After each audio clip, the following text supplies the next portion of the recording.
কখনো কখনো জীবন এমন এক জায়গায় এনে দাঁড় করায় যেখানে চোখে কষ্টের ছাপ স্পষ্ট, কিন্তু মুখে বলার মতো একটা শব্দও খুঁজে পাওয়া যায় না। মন কষ্টের ভারে ভরে যায়, কিন্তু ঠোঁট সেলাই করা থাকে নিঃশব্দে। যদি কখনো কিছু বলতে চাও, তবুও ভয় লাগে, কোথায় যেন ভেঙে পড়বে নিজেই নিজের সামনে। একটা শব্দ, একটা দীর্ঘশ্বাস তবু ঝরিয়ে দিতে পারে সব গোপন ব্যথা।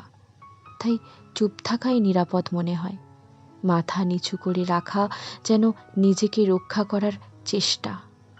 তখন আমরা চাই না কেউ প্রশ্ন করুক, চাই না কেউ বোঝানোর অভিনয় করুক, শুধু চাই কেউ নীরবে পাশে বসে থাকুক, একটু হাত ধরে রাখুক নিঃশব্দে।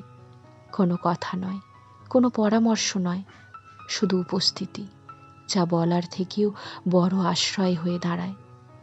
এমন সময় এলে মানুষ আর কাঁদতেও শেখে না, শুধু নীরব থাকে, কারণ চোখের জল গড়িয়ে পড়ার আগেই মন শুকিয়ে যায়।